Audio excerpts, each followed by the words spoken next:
I think all my body is supercharged. My body is supercharged, and we're ready to go. Welcome to ending 3, which I've been told by the guy who's proofreading that thing that this is the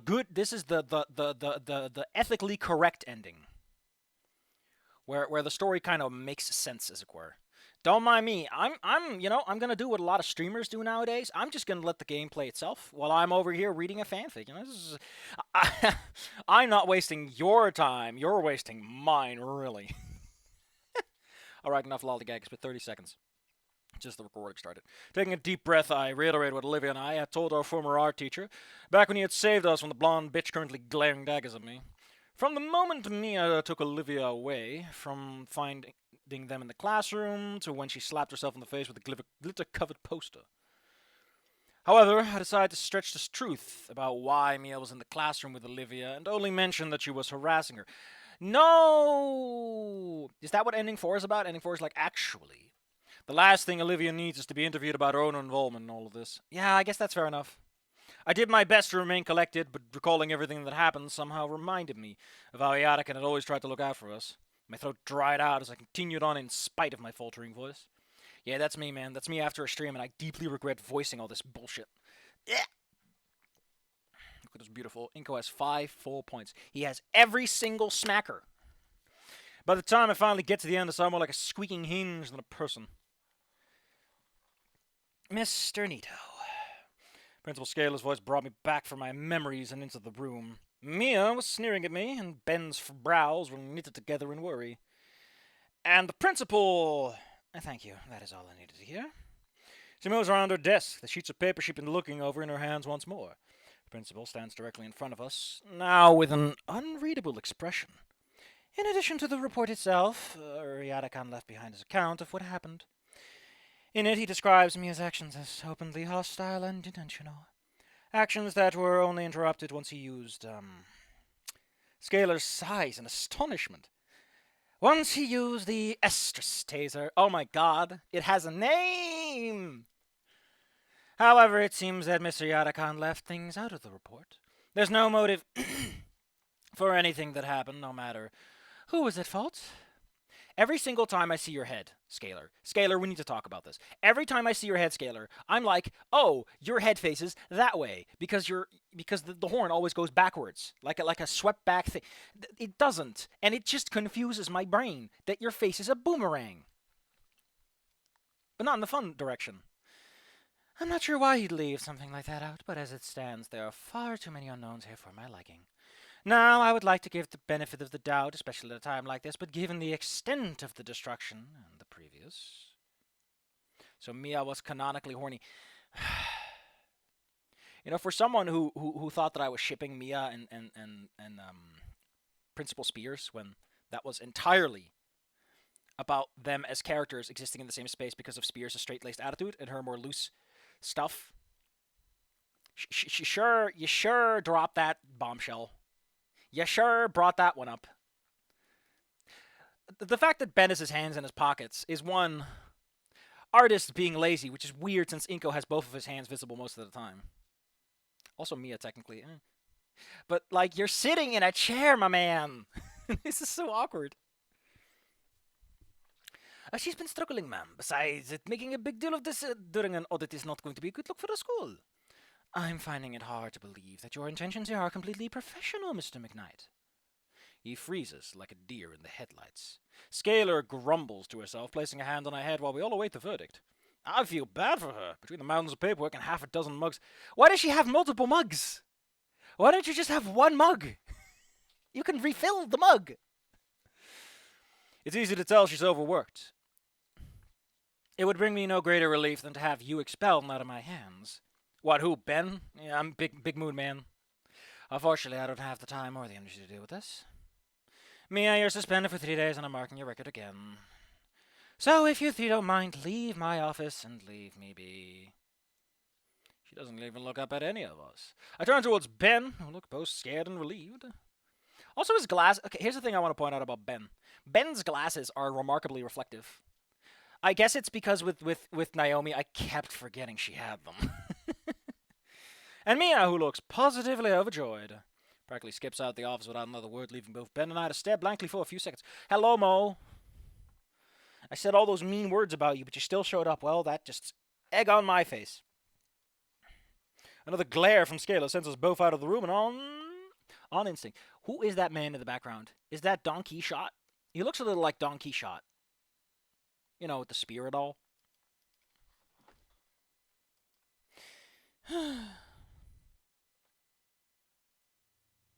Seriously? That's it? It always me at once. She just gets to walk away? After everything she did to Olivia, she gets the equivalent of a slap on the wrist? I watch as Mia happily strolls off down the hall a good distance ahead. That...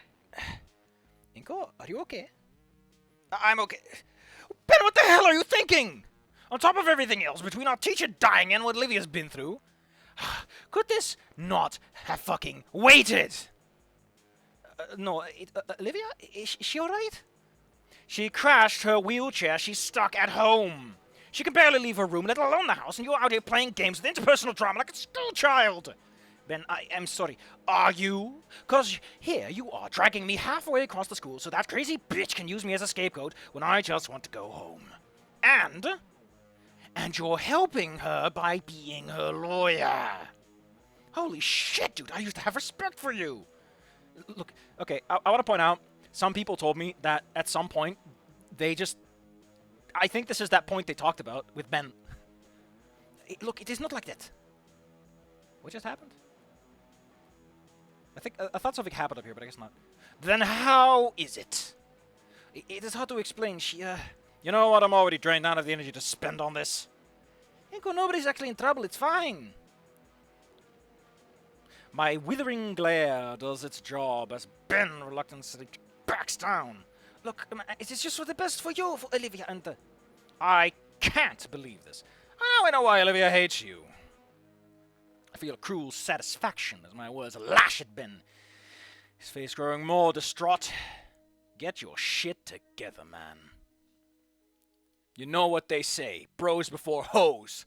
But Inco, you are literally standing up for your girlfriend. That is hoes before bros. You know what, Ben? I want to have my cake and eat it too. God, okay, what is this song? Because I'm fucking loving it. Yeah! I think we already had the song last time too, right? In Ending 1? Why are they saving all the good songs? Why are they saving all the sexy songs for a time when I'm not around?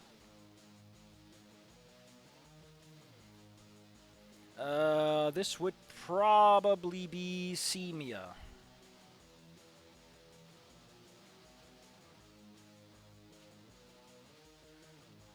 I need to find the last time. Oh yeah, it's Pissed. This is the Pissed soundtrack. I found Ben's carved stash. Nice. I turn to leave and get away from everything. Inco, please, you do not understand. Yeah, I really don't. Just listen to me, okay? No. Holy shit, he just walks off. With nothing else left to say, I leave without bothering to look back. By now it's lunchtime, meaning I can hang out with Damien and Liz. I definitely need that after all this. It's the home, full of snow. There's something I really like about the painty sketchiness they go for here. After school, I took the metro back home to shower and put on some new clothes. As it turns out, my parents were really were on a business trip for the weekend, as they indicated by a sticky note in the fridge. Randy opens the front door to let me in. Well, there you are. Damien told me you'd be coming over later. Hey, Randy.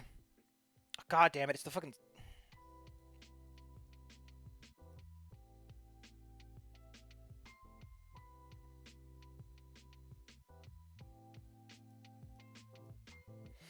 Oh, wait, no, we're getting more.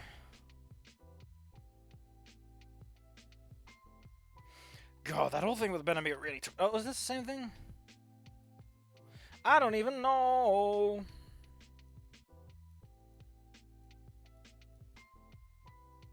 Hey, you alright, Inky? You were kinda out of it at lunch. For a moment, I considered telling Damien about what happened, but honestly, the last thing I want to do is to bring this sort of drama to what I consider my safe haven.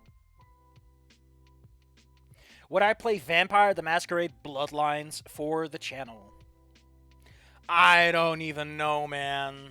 I don't even know.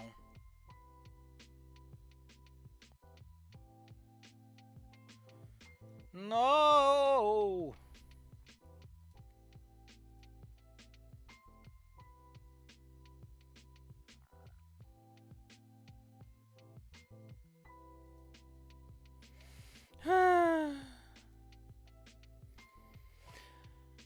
Yeah, I'm alright, Damien. Just had a rough time at school and I'm hoping to take my mind off of it. That's pretty understandable. I mean, with everything that's been going on and all. If only you knew. In an attempt to cover me, he pats my shoulder. Tell you what. Often. Oh, no. No! I don't care about this part, though. We're just gonna go fast forward through this. Olivia's room is just a couple of steps away. Yeah, this song has got a nice vibe to it. Oh, someone's talking to me. I'm sorry, what the hell am I looking at right now? Oh my god, that's adorable. Oh, fuck, I forgot to look at this other thing, too. Hold on. Oh, that's not great. That's a fucking cat coming from the ceiling.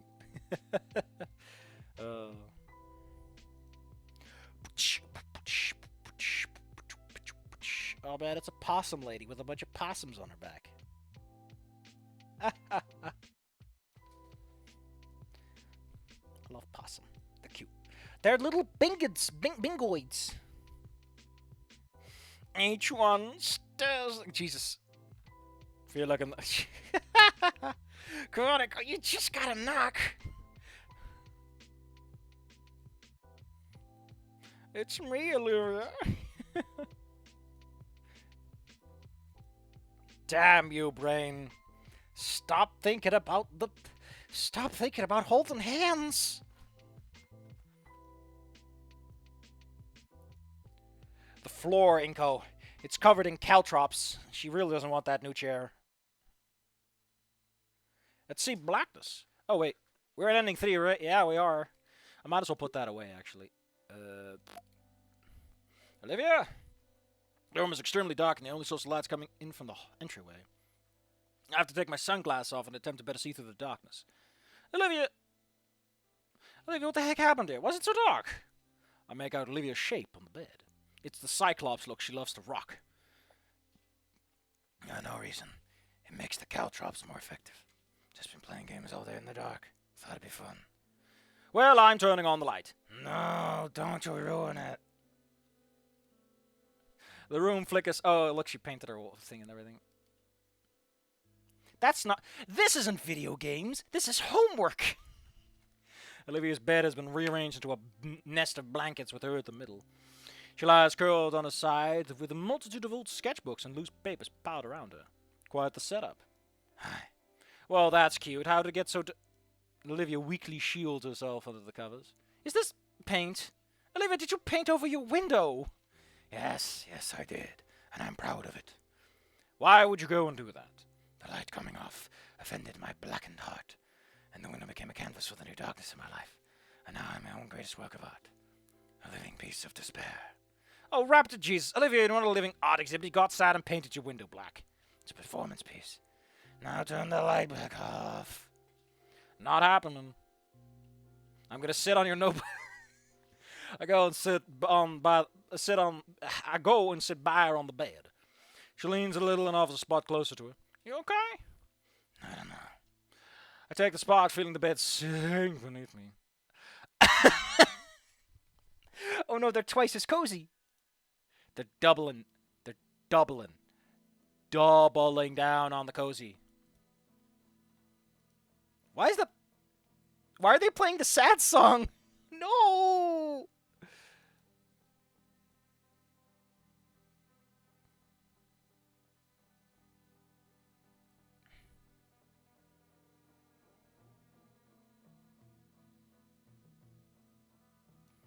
This line immediately cuts to the next one. Oh. Where are we again? We are where the blankets get wrapped. It's Melancholy Olivia. Oh, well, that's fair enough. I don't know, I got the impression the song was about something else. Olivia takes the blankets she's wrapped in and bundles them up higher on herself. What's all this paper for? No. Why does your head look like it was just edited on with no concern? It looks so cheap. Nothing. They're all for nothing. Oh, come on, you know what I mean. I pick up a torn cover of a notebook and see that it's dated 3 years ago. Have you been looking through all these all day? Her head bobs in a meek knot. There sure is a lot. That's not enough. I should have done more. Yeah, that's the vibe, man. Her teeth clench as she an involuntary hiccup escapes her. God, I may as well just forget all of it. It's so useless. It crushes me to see her like this. But maybe getting her to talk about it will help her, if just a bit. I'd like to hear more. Olivia snivels a bit and reaches out, a hand grasping in the air towards one of the papers in front of her. I lean forward to bring her closer. There's a soft, whistling sigh while her water eyes scan over the page. See this one? Her hand shakily pokes through the blanket cocoon, landing on a crumpled page of a highly detailed poem. Yeah, the Gandhi. Sketched that for me to show me how he draws hands. I see, it's definitely his work. It is, isn't it? I would have never gotten anywhere without him, you know. And now, I watch her bite back the urge to tear up. Hell, I probably wouldn't have stuck with that in general. I wanted him to be there when I made it. Made it? Yeah, you know, made it. Across the finish line, you know. Well, now he won't see me fail either. The mocking laughter is hollow as tears bud in her eyes. Oh, come on, don't say that. What's this one? That one is back from when I was struggling with for him. I had to go back to the fundamentals for a bit. It sounds tough. It was tedious, but he made it fun. How about the spiral dating back to a freshman in arm's reach? This one.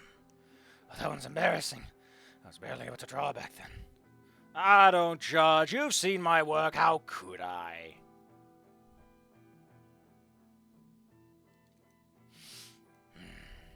She silently pages through the bound notebook, recalling a memory associated with every page. Hey, that's what Fang and Trish did in Goodbye Volcano High. Like, every song, I remembered something about you, Fang, when I was with Rosa. With every turn of the page, her voice grew hoarser. Her hands tremble and her eyes, breaths are shorter and harsher. Then she comes to a sterile white page, and she breaks. I draw her into a hug as she cries. The poor girl crumples completely, all of her energy now going into a sorrowful wails. My own eyes sting, but I have to be strong, for her sake. There are no words in her cries, only her regrets and anguish given voice in loud screams. Those don't last as the voice gives out, finally spent.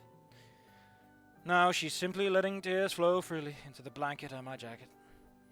The notebook that she held onto tightly finally releases, a tense grip having broken the binding and letting the page drift downward individually. She got the freckles. I don't know what she was trying to do, but once the last page drifted back down to the bed and her full body weight was pressing against my chest. If it wasn't for the wall behind me, I'd probably on my back and held down by the tired girl. Just call her fat already. You know you want to. I mean, people in general are heavier than you think. I'm not going to pretend that your average person is all that light. The tail, though, it's so much muscle, and muscle's dense. My head practically atop hers, I feel the last remnants of a shuddering gasps. This didn't work. I'm such an idiot. Why would it? She doesn't want to be thinking about Iadicon, moron. Okay, plan B. I clearly can't do this alone. Cyclops Olivia. Man, that just saying that just immediately brings Thunder Creek back to my brain. What a great song that is. Hey, let's go into the living room, all right? No. Oh, come on, it's too dark in here. How long will you keep the window like that? Forever. Oh, come on, that can't be healthy. You need sunlight. Olivia protests by digging into my shoulder with her muzzle. Guts need sunlight too. A long sigh. She knows I'm right. Promise to clean it up later? Okay. Thanks.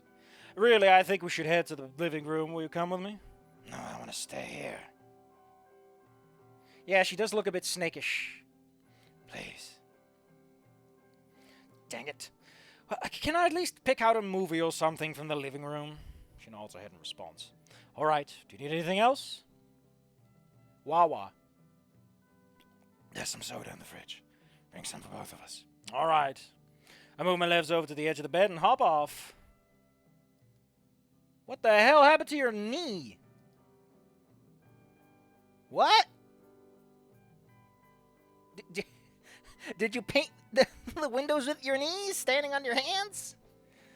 Olivia gasps as the blanket comes up with me. Oh my god. You, weren't supposed to see that. Olivia, oh, it's a bruise, isn't it? Are you alright? What happened? She hides a tear-marked face with her hands in shame. I tried to walk. There's a weird color difference between like the bottom of her leg and her face.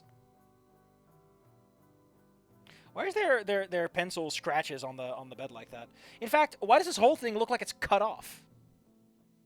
Because that paper just ends. You what? Her hands drop along with her head. I don't know. With her eyes drained of life, she stares at the mess of papers before her. Everything's gone. Nothing makes sense anymore. All I have is this hollow feeling. And I wasn't thinking at all, and... Olivia looks at me again, eyes pleading for something. I tried for a miracle, okay? Do you blame me? I don't know what to say. Does it hurt? I'm fine, it just tingles. It means there's still some feeling below my knee. Isn't that good? Well, it's kind of weird that you're paralyzed in both legs anyway, Olivia, because, like, that's not how your nervous system works, like, at all. It's almost like they wanted to have their cake and eat it too for a scene that I know happens later down the line that someone spoiled me on. It's like, come on! Limitations are fun! Live a little. Well, it didn't stop everyone from making Katava Sojo characters for their fanfics, though. Everyone's missing an arm, or a leg, or an eye nowadays. Inco, you say that, but you literally... No, we're not talking about that one. We are not talking about it, that one. No, it's not. We need a first aid kit or something. Inco, it's not even that bad. What if it gets infected? What are you gonna do, Inco? It's a fucking bruise or something. Is it cut? Because if it's cut, then yes. But if not, no. And then there's me who gives their characters extra body parts. You know, I could have a character with one less leg, or I could have a character with 3 legs. And listen. I don't think you understand, right? I don't think you understand when I say that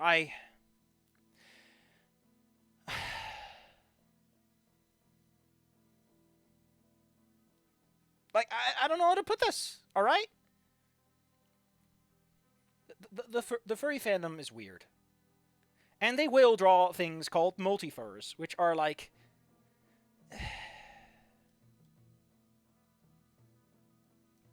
Look it up on your own time, really. In Cyberpunk, we just glue on a new one. Why do I still have to sit in a wheelchair, Inco? Because it's cooler, because I put the shotguns on it. I watch as Olivia gets ready to protest, but finally sighs in defeat. Fine, just get it over with.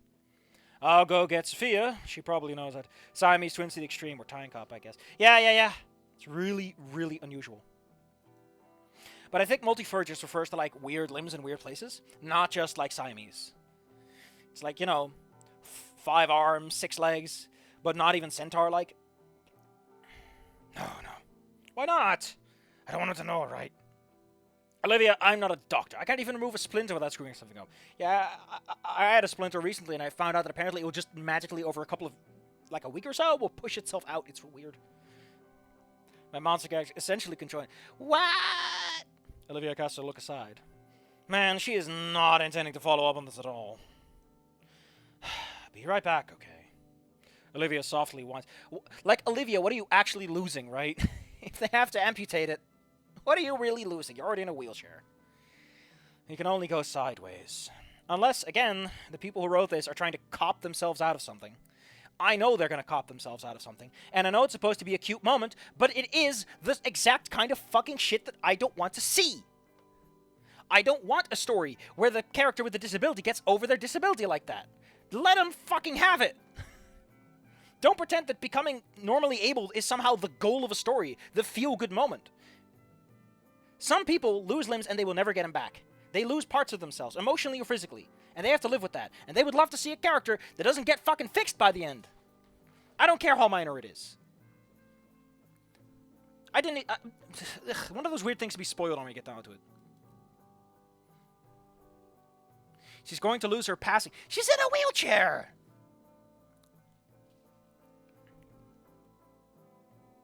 She already had in, like, the weirdest spot to begin with. Also, if this stuff is tingling and you've been here for a while, Olivia, I'm sorry to tell you, it's probably not great. That's not how injuries are supposed to work. Yeah, when she sits on the couch, which means that she exclusively looks normal when she's at the party at the beginning and the end. Luca has a nice one-armed character. You know, I still don't know what the fuck the deal is with that one guy in Final Fantasy. I think... you know, Aaron, like the guy with his arm in a sling the whole time. Like, I still don't know what the fuck his deal is. I just know that he's his arm in a sling and wields a very big sword with the other hand. I still don't know if he broke his arm or if he's just, like, very lazy, but... Or if he's, like, you know, holding back his limiter that way. Like, if I use my right arm, I'll swing extra hard. With days to quietly leave the room to go search for anything that might be able to help. I look up on the new Google AI system how to treat injuries like this, and it tells me I should chop her leg off from above the thigh. Inco, what the fuck? I don't know the AI is telling me to do this. After Neolithin? What? That sounds like it's a rename, but it also sounds like it could just be an actual thing. After rummaging through the house, medicine cabinet, and freezer, I managed to find an ice pack, a first aid kit, and Neolithin. Damien isn't around. He's probably still in his room. Alright, this should hopefully be enough.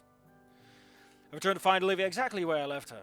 The first aid kit is on the bed next to her, and she averts her gaze as I tend to the wound. Grabbing the Neolithin, I squeeze a dollop of medical cream on the injury and spread it evenly. Then I apply the ice pack to the wound and wrap the whole thing up with gauze, making sure not to make it too tight. What is the purpose of ice on a wound? Purpose? What is the point? To minimize swelling around the injury, to reduce bleeding into the tissues, and to reduce muscle spasm and pain. Okay. I don't know if that's something you should do this late, depending on if this happened today or not. I don't know. Maybe they mentioned it. Maybe they mentioned it, and I was not paying attention at that time. I wrap the whole thing up with gauze, making sure not to make it too tight, because you know that's how you apply a tourniquet.